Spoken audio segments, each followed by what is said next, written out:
नमन करते हुए आज इस गणतंत्र दिवस की 74वीं वर्षगांठ को सफल सुंदर आयोजित करने के लिए विद्यालय परिसर में इस आभामयी आभा को आभामंडित करने को उपस्थित हमारे अतिथि महोदय, मुख्य अतिथिगण, विशिष्ट अतिथिगण लोग एवं विद्यालय के कार्यभार अपने कंधों पर सुशोभित किए हुए आदरणीय प्रधानाचार्य महोदय जी,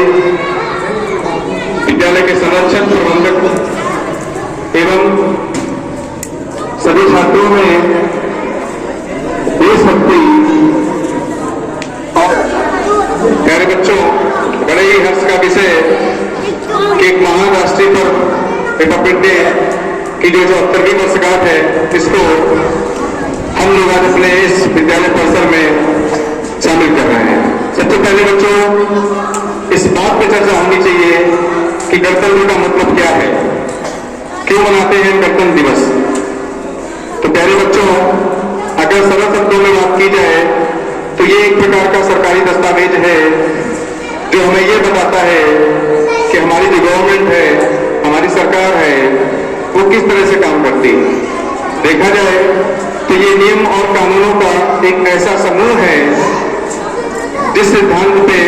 देश की सरकारें काम करती है। ये हमें लोगों से नागरिक बनने की प्रेरणा देता है। प्यारे बच्चों, संविधान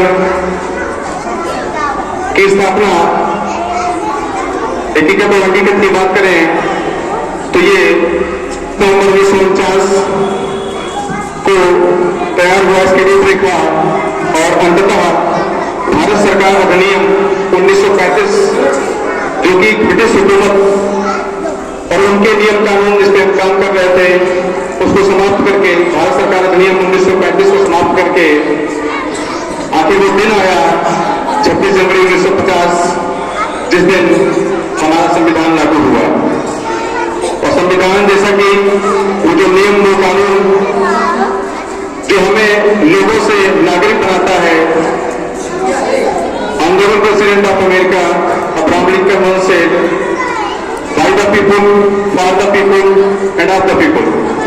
यानी जनता के द्वारा जनता के लोगों को जागरूक करने के लिए, जनता के लोगों के हितों को, अधिकारों को ध्यान में रखते हुए जनता के द्वारा ही, जनता के बीच से ही चुना हुआ ऐसा नेता जो हमें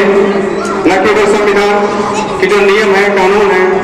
उनके तहत कार्य करना सिखाएगा, बल्कि समाज में जो भी हमारे मौलिक कर्तव्य हैं, संविधान द्वारा जो वर्णित हैं, उनको संजोने का, राष्ट्रीय धरोहर को अपनाने का, उसका सम्मान करने का, और जिस प्रकार भी ये राष्ट्रीय पर्व है, ऐसे जो भी कार्यक्रम होते हैं, तो बढ़ चढ़ के हिस्सा लेने का आगाज और आगाह करते हैं और हमें ये प्रेरणा देते हैं। प्यारे बच्चों, संविधान को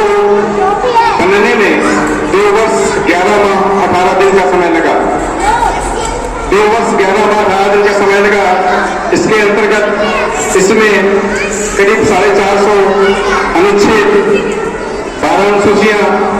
और करीब 150 संशोधन के साथ साथ लगभग 65 लाख रुपए का खर्चा आया। और तब से लेकर आज तक हम लोग और हमारे देश के जो सर्वोच्च पद पर विराजमान हैं, जिनको देश का प्रथम नागरिक कहते हैं, आदरणीय राष्ट्रपति जी द्वारा ध्वजारोहण किया जाता है और हम इसको मनाते हैं। प्यारे बच्चों, चंद लाइनें मैं कहना चाहूंगा। गंगा की कसम, जमुना की कसम, सतलज का किनारा हमारा होगा। गंगा की कसम, जमुना की कसम, सतलज का किनारा हमारा होगा। कुछ तुम बदलो, कुछ हम बदले, तभी हिंदुस्तान अच्छा हमारा होगा। कुछ तुम बदलो,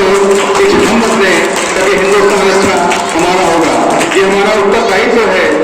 कि हम इस प्रकार के जो भी संविधान के द्वारा हमें मौलिक अधिकार या मौलिक कर्तव्य दिए गए हैं, इनको बना के रखें और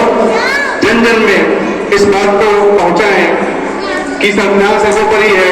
वो नियम, उसके सूत्राधार बाबा साहब डॉक्टर भीमराव अम्बेडकर या प्रथम राष्ट्रपति डॉक्टर राजेंद्र प्रसाद जी या उनकी जो भी कार्यकारी टीम थी, जिन्होंने मिलकर के आज हम अपने स्वतंत्रता दिवस के साथ साथ अपने नियम और कानूनों के हिसाब से चीजों को व्यवस्थित करते हैं। ये नफरत बुरी है, न पालो इसे। ये नफरत बुरी है न पालो इसे, है दिलों में खलीस निकालो इसे, न तेरा है न मेरा है न इसका है न उसका, ये वतन है हम सबका बचा लो इसे, ये वतन है हम सबका बचा लो इसे। इसी प्रकार के मोटिवेशनल थॉट हमें न केवल अपने देश के प्रति श्रद्धा विश्वास की प्रेरणा देते हैं, बल्कि साथ ही साथ हमें ये मार्गदर्शन भी मिलता है कि किस प्रकार से हमें भारत के इस नागरिक होते हुए हमें अपने देश पे गर्व होना चाहिए, क्योंकि हमारा देश कोई साधारण भूमि नहीं है। कुछ पंक्तियों के माध्यम से आपको कहना चाहूंगा कि बिकता नहीं है जो उसे ईमान कहते हैं, बिकता नहीं है जो उसे ईमान कहते हैं, और टूटा नहीं है जो उसे इंसान कहते हैं, जिसकी सरजमी पर खेलते हैं हजारों संत महात्मा, जिसकी सरजमी पर खेलते हैं हजारों संत महात्मा, ऐसी सरजमी को हम हिंदुस्तान कहते हैं, ऐसी सरजमी को हम हिंदुस्तान कहते हैं। एक बार पुनः मैं उपस्थित यहाँ पर सभी छात्र और हमारे शिक्षक साथीगणों को इस गणतंत्र दिवस की 74वीं वर्षगांठ की हार्दिक शुभकामनाएं देता हूँ। और झुककर सलाम करें उन्हें जिनके हिस्से में मुकाम आता है, आज गणतंत्र दिवस की हो या आजादी दिवस की हो, अगर हम उन क्रांतिकारियों को भूल जाएं तो बड़ा बेईमानी सा प्रतीत होता है। आओ झुककर सलाम करें उन्हें जिनके हिस्से में ये मुकाम आता है, कितना खुशनसीब होता है वो खून देश वतन के काम आता है, कितना खुशनसीब होता है वो खून देश वतन के काम आता है। जय हिंद, जय भारत।